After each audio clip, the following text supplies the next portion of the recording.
नमस्कार, आप देख रहे हैं TV9 भारतवर्ष का डिजिटल प्लेटफॉर्म और उसमें ये है बातें विशेष और मैं हूं आपका दोस्त दिनेश। बहुत धन्यवाद, आपने इसके पहले के बातें विशेष के अंक पसंद किए और अपना फीडबैक भी मुझे दिया और निश्चित रूप से इससे बातें विशेष को और बेहतर करने में मुझे मदद मिलती है।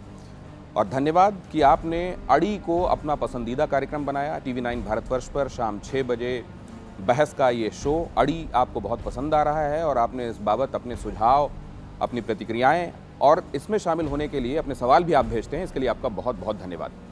और आज मैं बात करने वाला हूं भारत के आसमान में ब्रह्मास्त्र की।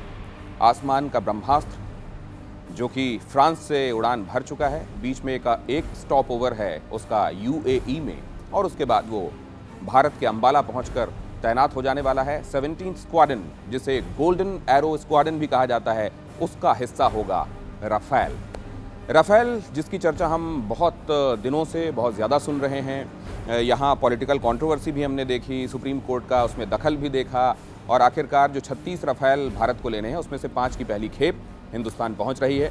चीन के संदर्भ में जो मौजूदा तनाव चल रहा है, राफेल की भारत में मौजूदगी एक बहुत बड़ा डिफरेंशिएटर होगी। ये एक डेटरेंट के तौर पर भी काम करेगा और आवश्यकता पड़ने पर ये आक्रमण भी कर सकता है। मतलब इससे जो आसमानी ताकत में इजाफा होगा उससे चीन और पाकिस्तान जैसे भारत के जो एडवर्सरी हैं वो कायदे में रहेंगे, काबू में रहेंगे और अगर तनाव बनता है तो राफेल उनसे निपटने में भी बहुत कारआमद साबित होने वाला है। कई विशेषताएं हैं राफेल की जो इसे दुनिया का बेहतरीन फाइटर एयरक्राफ्ट बनाती हैं, जिनमें से एक तो इसका कॉम्बैट रेडियस है, कितनी दूरी तक जाकर और ये अटैक करके वापस आ सकता है। 10 घंटे तक एक बार की रिफ्यूलिंग के बाद लगातार उड़ सकता है। इसमें जो पायलट होगा उसको 360 डिग्री का उसको दृश्य मिलेगा। मतलब आंखें सिर्फ सामने की तरफ नहीं, ऐसा समझ लीजिए कि जैसे चारों तरफ आंखें लग गई हों और पूरा 360 डिग्री आप देख पाएँ, इस तरीके का आपको उससे दृश्य मिल सकेगा। मतलब जो फाइटर पायलट होगा वो 360 डिग्री अपने टारगेट को देखकर लॉक करके उस पर अटैक कर पाएगा। अब आप ये सोचें, अगर अभिनंदन जैसे जाबाज मिग बाइसन के साथ वो करतब कर सकते हैं कि उसने F-16 को मार गिराया था, तो आप समझें कि जब हमारे पास राफेल होगा तो हम क्या नहीं कर सकते।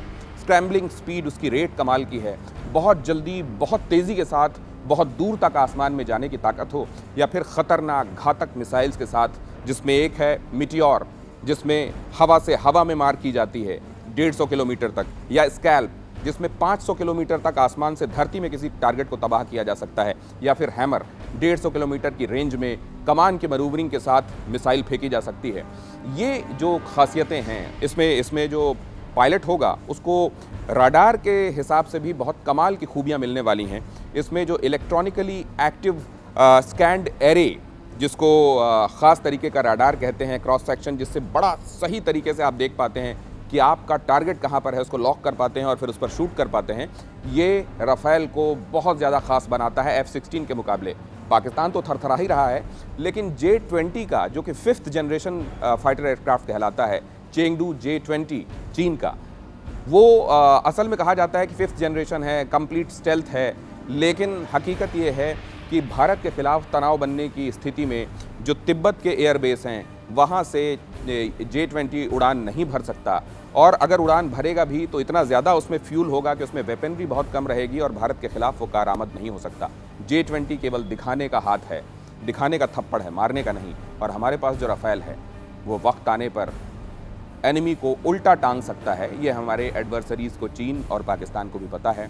राफेल का बेसब्री से इंतज़ार है। आपको याद होगा जब राजनाथ सिंह गए थे फ्रांस, भारत के रक्षा मंत्री जब फ्रांस गए थे, वहाँ उन्होंने ओम लिखकर उसका स्वागत किया था। अब जब हिंदुस्तान ये पहुँचने वाला है, देखना है अंबाला पर कैसा स्वागत होता है उसका, कैसे इसका इंडक्शन होता है 17th स्क्वाड्रन में, और फिर उसके बाद इसकी मौजूदगी से क्या फ़र्क आता है भारत की सामरिक शक्ति में।